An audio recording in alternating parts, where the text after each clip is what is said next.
Hi hello ನಮಸ್ತೆ welcome to ನಂದೂಸ್ life Kannada. 89ನೇ ದಿನದ vlog.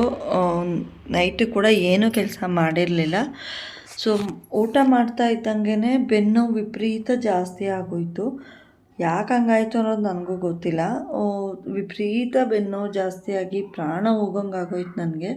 And ಅದ್ರ ಜೊತೆಗೇ ಹೊಟ್ಟೆ ನೋವು ತುಂಬಾ ಆಯಿತು.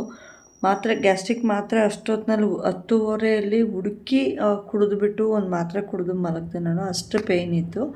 ಅದಕ್ಕೆ ಇನ್ನೂ ಆಗಲ್ಲ ಅಂತ ಹೇಳಿಬಿಟ್ಟು ಪಾತ್ರೆನ ಅಲ್ಲಿಗೆ ಬಿಟ್ಬಿಟ್ಟು ನಾನು ಹೋಗಿ ಮಲ್ಕೊಂಬಿಟ್ಟೆ. ಆಚೆ ರೂಮು ಮತ್ತು ಗೇಟ್ ಬೀಗ ಕೂಡ ನಾನು ಹಾಕಲಿಲ್ಲ ರಾತ್ರಿ. ಯಾಕೆ ಅಂದರೆ ತುಂಬ ಬೆನ್ನು ನೋವು ಇದ್ದಿದ್ದರಿಂದ ಇನ್ನೇನು ನನ್ನ ಕೈಲಿ ಆಗಲ್ಲ, ನನಗೆ ಪ್ರಾಣ ಹೋಗಂಗೆ ಆಗ್ತಾಯಿದೆ, ಹೋಗಿ ಮಲಗಿದ್ರೆ ಸಾಕು ಅಂತ ಇದ್ದಿದ್ದರಿಂದ ನಾನು ಏನು ಬೀಗ ಏನೋ ಹಾಕಲಿಲ್ಲ. ಇನ್ನು ಪಾತ್ರೆ ಎಲ್ಲ ತೊಳೆಯೋದಕ್ಕೆ ಸ್ಟಾರ್ಟ್ ಮಾಡಿದೆ. ಪಾತ್ರೆ ಎಲ್ಲ ಫಸ್ಟು ನಾನು ಏನು ಅಂದ್ಕೊಂಡೆ ಅಂದರೆ ಟೀ ಇಡಬೇಕಾಗಿತ್ತು. ಸೊ ಹಾಲಂತೂ ಇರಲಿಲ್ಲ. ನೈಟು ಬಿಸಿ ಇಟ್ಟು ನಾನು ಎಲ್ಲ ಸೀದೋಗಿದೆ ಅಂದ್ಕೊಂಡೆ. ಬಟ್ ಸ್ವಲ್ಪನೇ ಇತ್ತು. ಅದನ್ನ ನಾನು ಅಮ್ಮ ಕಾಫಿ ಮಾಡಿ ಕುಡಿದ್ಬಿಟ್ಟಿದ್ವಿ ಟೀನ. ಅದಕ್ಕೇ ಇನ್ನು ಆ ಅಂಗಡಿ ತೆಗೆದ್ರೆ ಹೋಗಿ ಹಾಲು ತೊಗೊಂಬರೋಣ ಅಂದ್ಕೊಂಡೆ. ಅಂಗಡಿ ತೆಗ್ದಿರಲಿಲ್ಲ. 5:45 ಆ ಮಧ್ಯೆ ಅಂಗಡಿ ತೆಗ್ದಿದ್ದು. ಹೋಗಿ ಅಂಗಡಿಯಲ್ಲಿ ಟೀ ಹಾಲು ಇಸ್ಕೊಂಬಂದು ಟೀ ಮಾಡಿ ಕುಡಿದ್ಬಿಟ್ಟು ನೀರೆಲ್ಲ ತಂದು ಒಳಗಡೆ ಕಸ ಎಲ್ಲ ಗುಡಿಸಿ ನೀರೆಲ್ಲ ತಂದು ಅಲ್ಲಿ ಇಟ್ಬಿಟ್ಟು ಹೋಟೆಲ್ಗೆ ಏನೇನು ಬೇಕು ಅದನ್ನೆಲ್ಲ ತೊಗೊಂಡೋಗಿಟ್ಟು ಚಟ್ನಿ ರುಬ್ಬೋದಕ್ಕೆ ಅಂತ ಹೇಳಿ ಇದು ಮಾಡಿದೆ. ನಾನು ಚಟ್ನಿ ಕೂಡ ರುಬ್ಬಿಟ್ಟು ಕೆಂಪು ಚಟ್ನಿಗೆಲ್ಲ ಬಿಟ್ಟು ಒಳಗಡೆ ಟೀ ಇಟ್ಬಿಟ್ಟು ಬಂದ್ಬಿಡೋಣ ಅಂತ ಹೇಳಿ ಸ್ಟಾರ್ಟ್ ಮಾಡಿಕೊಂಡೆ. ಅಲ್ಲಿಂದ ಅಲ್ಲಿಗೆ ಬದುಕಬೇಕು ಆತ್ಮಸಾಕ್ಷಿಗೆ ಮೋಸ ಮಾಡದಂತೆ, ಬದುಕಬೇಕು ನಿನ್ನ ಅಂತರಾಳ ಮೆಚ್ಚುವಂತೆ. ಸೊ ಇದು ಒಂದು ಪ್ರೋಗ್ರಾಮಲ್ಲಿ ಅಪರ್ಣವರೇ ಹೇಳಿರುವಂಥ ಮಾತು. ಈ ಮಾತಿಂದ ನಮ್ಗೆ ಏನೆಲ್ಲ ಅನಿಸುತ್ತೆ, ಹಾಗೆ ನಾವು ಏನೆಲ್ಲ ಕಲಿಬೋದು ಅಂತ ಹೇಳಿ ಈ ಮಾತನ್ನು ಕೇಳಿಸ್ಕೊಂಡ್ರೆ, ನಾವು ಯಾರನ್ನೋ ಮೆಚ್ಚಿಸೋದಕ್ಕಿಂತ ನಮ್ಮ ಒಳಗಡೆ ಒಂದು ಅಂತರಾತ್ಮ ಅಂತ ಇರುತ್ತಲ್ಲ, ಅದನ್ನು ಮೆಚ್ಚಿಸೋದು ಎಷ್ಟೋ ವಾಸಿ, ಉತ್ತಮ ಕೂಡ ಹೌದು. ನಮ್ಮ ಮನಸ್ಸನ್ನು ನಾವು ಮಾಡ್ತಿರೋ ಕೆಲಸದ ಮೇಲೆ ನಮ್ಮ ಮನಸ್ಸನ್ನು ಇದು ನಾವು ಮಾಡೋದು ರೈಟಾ, ಇದನ್ನಲ್ಲಿ ನನಗೇನು ಅಂದರೆ ಕೆಟ್ಟದಾಗಲ್ವಾ, ಎಸ್ಸ ನೋನಾ ಅಂತ ನಮ್ಮ ಮನಸ್ಸನ್ನೇ ನಾವು ಕೇಳಿಕೊಂಡ್ರೆ ಆ ಮನಸ್ಸೇನೆ ನಮಗೆ ಉತ್ತರ ಅಂತೂ ಕೊಟ್ಬಿಡುತ್ತೆ. ಅದು ಸರಿಯಾದ ಜಾಗ ಇದ್ದರೆ ಒಳಗಡೆ ಎಲ್ಲೋ ಒಂದು ಮನಸ್ಸಿನಲ್ಲಿ ಎಲ್ಲೋ ಒಂದು ಕಡೆ ಒಂಥರ ಸಮಾಧಾನ, ಏನಾಗಲ್ಲ ಬಿಡು ಅಂತ ಹೇಳಿ ಏನೋ ಒಂದು ವೈಬ್ ನಡೀತಾ ಇರುತ್ತೆ, ಗುಡ್ ಥಾಟ್ಸ್ ಇರುತ್ತೆ. ಸೊ ಇದು ಸರಿ ಇಲ್ಲ ಕೆಲಸ ಅಂತ ಅಂದ್ಕೊಂಡಾಗ ಎಲ್ಲೋ ಒಂದು ಕಡೆ ನಮ್ಮ ಮನಸ್ಸಿಗೆ ಅನ್ನಿಸ್ತಾ ಇರುತ್ತೆ, ಸೊ ಇದು ರಾಂಗ್ ಇದ್ದಂಗಿದೆ, ಹೋದರೆ ನಾನು ಕೂಡ ಎಫೆಕ್ಟ್ ಆಗುತ್ತೆ ನನ್ನ ಲೈಫಲ್ಲಿ ಅಂತ. ಅಷ್ಟೊಂದು ನಮಗೆ ಬರೀ ನೆಗೆಟಿವ್ ಥಾಟ್ಸನ್ನೇ ಹೊಡಿತಾ ಇರುತ್ತೆ, ಬರೀ ನೆಗೆಟಿವ್ ಇದರಲ್ಲೇ ಇರುತ್ತೆ.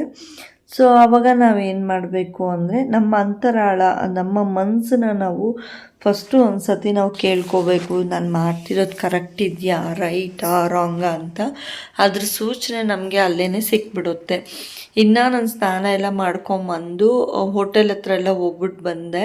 ಸೊ ಇವತ್ತು ಕೆಲಸ ಇಲ್ಲದೆ ಇರೋ ಕಾರಣ ಬೇಗ ನಾಷ್ಟ ಮಾಡೋಣ ಅಂತ ಬಂದೆ. ಅಮ್ಮನಿಗೆ ಚಪಾತಿನೂ ಆಲೂಗಡ್ಡೆ ಪಲ್ಯ ಬಂತು. ಸೊ ಇನ್ನು ಟೊಮಾಟೊ ಚಟ್ನಿ ಮಾಡಿದ್ದು ಹಂಗೆ ಇಟ್ಟೆ. ಬದನೆಕಾಯಿ ಕಟ್ ಮಾಡಿಕ್ಕಿದೆ, ಉಪ್ಪು ಹಾಕ್ಬಿಟ್ಟು ಒಂಚೂರು ಅರಿಶಿನ ಪುಡಿ ಖಾರ ಪುಡಿ ಹಾಕಿ ಮಾಡಿದೆ. ತುಂಬಾ ಚೆನ್ನಾಗಿ ಬಂದಿತ್ತು.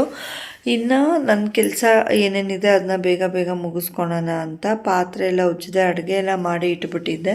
ಸ್ವಲ್ಪನೇ ಇತ್ತು ಪಾತ್ರೆ ಎಲ್ಲ, ಬೆಳಗ್ಗೆನೇ ಉಜ್ಜಾಕ್ಬಿಟ್ಟಿದ್ದೆ. ಅದನ್ನೆಲ್ಲ ಎತ್ತಿ ಜೋಡಿಸಿ ಗ್ಯಾಸ್ ಮೇಲೆಲ್ಲ ಒರೆಸ್ಕೊಂಡು ಬಟ್ಟೆ ಒಗೆಯೋಣ ಅಂತ ಹೇಳಿ ಒಂದೆರಡು ಪಾತ್ರೆ ಉಜ್ಜಿಬಿಟ್ಟು ಬಟ್ಟೆ ಒಗೆಯೋಣ ಅಂತ ಹೇಳಿ ನೀರೆಲ್ಲ ಬಿಟ್ಟು ಆಚೆ ಎಲ್ಲ ತೊಳೆದ್ಬಿಟ್ಟು ಬಟ್ಟೆ ಎಲ್ಲ ನೆನೆಸಿದ್ನಲ್ಲ. ಇನ್ನು ಮಕ್ಕಳನ್ನ ಫೋನ್ ಮಾಡ್ತಾನೆ ಇದ್ರು ಬಾ ಅಂತ. ಅಷ್ಟರೊಳಗಾಗಿ ಏನು ಮಾಡಿದೆ ಅಂದರೆ ಬಟ್ಟೆ ಒಗೆದು ಜಾಲ್ಸಿ ಹಾಕ್ಬಿಟ್ಟು ಹೋದೆ. ಇನ್ನು ಸಂಜೆ ಗಾಡಿ ಇಳಿಸ್ಬಿಡು, ನಂಗೆ ಸ್ವಲ್ಪ ಕೆಲಸ ಇದೆ, ಆಚೆ ಹೋಗ್ಬಿಟ್ಟು ಬರ್ತೀನಿ ಅಂದರು. ಇನ್ನೇನು ಮಾಡೋದು, ಸುಮ್ಮನೆ ಯಾಕೆ ವೇಸ್ಟು ಅಂತ ಹೇಳಿಬಿಟ್ಟು ನಾನೇ ಪಾತ್ರೆ ಎಲ್ಲ ಇಳಿಸಿದೆ. ಉಜ್ಜಕ್ಕೇನು ಹೋಗಲಿಲ್ಲ, ಪಾತ್ರೆ ಮಾತ್ರ ಇಳಿಸಿದ್ದೀನಿ. ಇನ್ನು ಒಳಗಡೆಗೆ ಸ್ವಲ್ಪ ಪಾತ್ರೆ ತುಂಬಾ ಇತ್ತು. ಇನ್ನು ಅವ್ರು ಬರೋಷ್ಟರೊಳಗಾಗಿ ಒಳಗಡೆ ಸ್ವಲ್ಪ ಪಾತ್ರೆ ಉಜ್ಕೊಂಬಿಡೋಣ ಅಂತ ಹೇಳಿಬಿಟ್ಟು ಒಳಗಡೆ ಹೋಗಿ ಪಾತ್ರೆ ಎಲ್ಲ ಉಜ್ಜಿದೆ. ಇನ್ನೂ ಒಂದಿಷ್ಟು ಕೆಲಸ ನಂದು ಪೆಂಡಿಂಗ್ ಇತ್ತು ಅಂದರೆ ಆಚೆ ಬಂದು ತೊಳಿಬೇಕಾಗಿತ್ತು. ಅದು ಮೇಲೆಯಿಂದ ಮೆಟ್ಲುಗಳ ಮೇಲೆಯಿಂದ ಗುಡಿಸಿ ತೊಳಿಬೇಕಾಗಿತ್ತು. ಇನ್ನು ಅಲ್ಲಿಂದ ಬಂದರೆ ನನಗೆ ಸ್ವಲ್ಪ ಅಡುಗೆ ಮಾಡೋದು ಇತ್ತು. ಲಿವರ್ ತಂದುಕೊಟ್ಟಿದ್ರು. ಸೊ ಲಿವರ್ ಕಟ್ ಮಾಡಿ ಒಂದು ಬೌಲ್ಗೆ ಹಾಕ್ಕೊಂಡೆ ನಾನು. ಅದೇ ಲಿವರ್ಗೆನೇ ಏನಾದರೂ ಡಿಫ್ರೆಂಟಾಗಿ ಮಾಡೋಣ ಅಂತಲೇ ಯೋಚನೆ ಮಾಡಿದೆ. ಬಟ್ ಏನು ಮಾಡೋದು ಅಂತ ಯೋಚನೆ ಮಾಡ್ತಿರ್ಬೇಕಾದ್ರೆ ಸ್ವಲ್ಪ ಉಪ್ಪು ಖಾರ ಪುಡಿ ಫಸ್ಟೇ ಹಾಕಿಬಿಟ್ಟು ಕುಕ್ಕರಲ್ಲಿ ಒಂದು ಸ್ವಲ್ಪ ಅರಿಶಿನ ಪುಡಿ ಎಲ್ಲ ಹಾಕಿಬಿಟ್ಟು ಒಲೆ ಇದ್ರ ಮೇಲೆ ಇಟ್ಬಿಟ್ಟು ಆಮೇಲೆ ಚಿಕನ್ ಹಾಕಿ ಒಂದು 2 ನಿಮಿಷ ಬಾಡಿಸ್ಕೊಂಡು ಅದಾದ ಮೇಲೆ ಏನು ಕೊಬ್ಬರಿ ಮಾತ್ರ ನಾನು ಮಿಕ್ಸಿಗೆ ಹಾಕಿರ್ತೀನಿ. ಆ ಕೊಬ್ಬರಿನ ನಾನು ಅದರೊಳಗಡೆ ಹಾಕಿ ಉಪ್ಪು ಒಂದು ಸ್ವಲ್ಪ ಹಾಕ್ಬಿಟ್ಟು ಚೆನ್ನಾಗಿ ಕುದಿಯೋದಕ್ಕೆ ಬಿಡ್ತೀನಿ.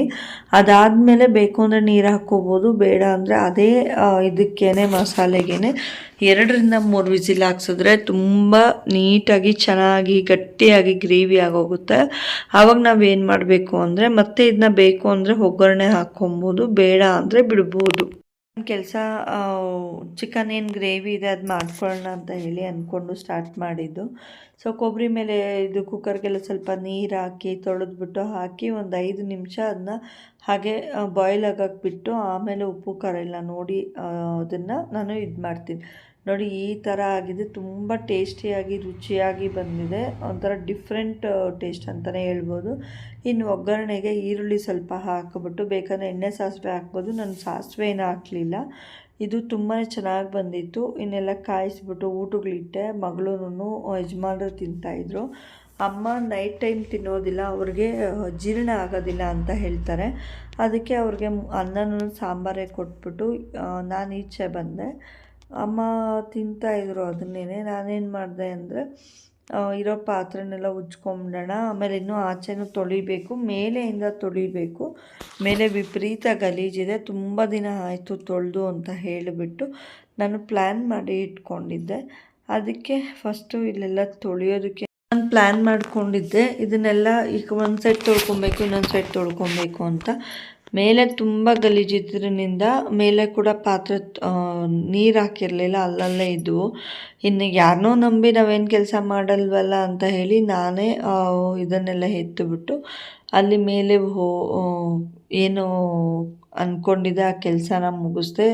ಸೊ ಇವತ್ತಿನ ಡೈಲಿ ರೊಟೀನ್ ಇಷ್ಟೇ ಇರುತ್ತೆ. ದಯವಿಟ್ಟು ಪೂರ್ತಿ ವಿಡಿಯೋಸ್ನ ನೋಡಿ ಸಪೋರ್ಟ್ ಮಾಡಿ. ಹಾಗೆಯೇ ಮನಸ್ಸಾಕ್ಷಿ ಮೆಚ್ಚೋ ಹಾಗೆ ನಾವು ಕೆಲಸ ಮಾಡಬೇಕು ಅಂತ ಹೇಳಿದ ಮಾತು ಎಷ್ಟು ನಿಜ ಅಲ್ವಾ. ನಾವು ಎಷ್ಟೇ ಕಷ್ಟಪಟ್ಟರೆ ಕೂಡ ನಮಗೆ ತೃಪ್ತಿ ಅನ್ನೋದಿರೋದಿಲ್ಲ. ನಾವು ಎಷ್ಟೇ ಕಷ್ಟಪಟ್ಟರೆ ಕೂಡ ನಮ್ಮ ಲಿಮಿಟೇಷನ್ಸ್ ಅಂತ ಒಂದಷ್ಟಿರುತ್ತೆ. ಸೊ ಅದನ್ನು ಇದು ಮಾಡಿ ಮುಂದಕ್ಕೆ ನಾವು ಹೋಗೋಂಗಿಲ್ಲ. ಸೊ ಪ್ರತಿಯೊಂದನ್ನು ಬ್ಯಾಲೆನ್ಸ್ ಮಾಡ್ಕೊಂಡು ಹೋಗಬೇಕು. ಪ್ರತಿಯೊಂದಕ್ಕೂ ನಾವು ಒಂದೊಂದು ರೂಪಾಯಿಗೂ ಕಷ್ಟಪಡಲೇಬೇಕು. ಸೊ ಕೆಲಸಗಳೆಲ್ಲ ತಾನಾಗೆ ಆಗ್ತಾ ಇರುತ್ತೆ, ಫಾಸ್ಟಾಗೇ ಮಾಡ್ತಾ ಇರ್ತೀನಿ. ಸೊ ಇವತ್ತಿನ ಬ್ಲಾಗ್ ಇಷ್ಟೇ. ದಯವಿಟ್ಟು ಪೂರ್ತಿ ವಿಡಿಯೋಸ್ನ ನೋಡಿ ಸಪೋರ್ಟ್ ಮಾಡಿ. ನಾನು ತುಂಬಾ ಕಷ್ಟಪಟ್ಟು ವಿಡಿಯೋಸ್ನ ಮಾಡ್ತಾ ಇರ್ತೀನಿ. ಸೊ ದಯವಿಟ್ಟು ಪೂರ್ತಿ ವಿಡಿಯೋಸ್ನ ನೋಡಿ ಸಪೋರ್ಟ್ ಮಾಡಿ.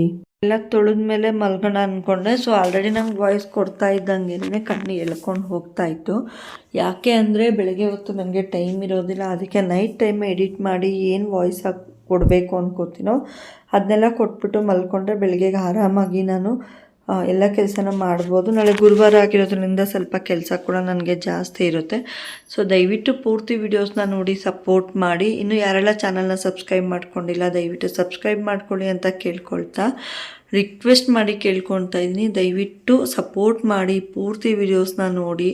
ಹಾಗೆ ನಿಮ್ಮ ಮನಸ್ಸಿಗೆ ವಿರುದ್ಧವಾಗಿ ಯಾವುದೋ ಕೆಲಸ ಮಾಡೋಕ್ಕೆ ಹೋಗಬೇಡಿ. ಮನಸ್ಸಾಕ್ಷಿಯಿಂದ ಮನಸ್ಸು ಹೇಳ್ದಂಗೆ ಕೇಳಿ ಅಂತ ಕೇಳ್ಕೊಳ್ತಾ ಈ ವ್ಲಾಗ್ನಲ್ಲಿಗೆ ಮುಗಿಸ್ತಾ ಇದ್ದೀನಿ. Thank you.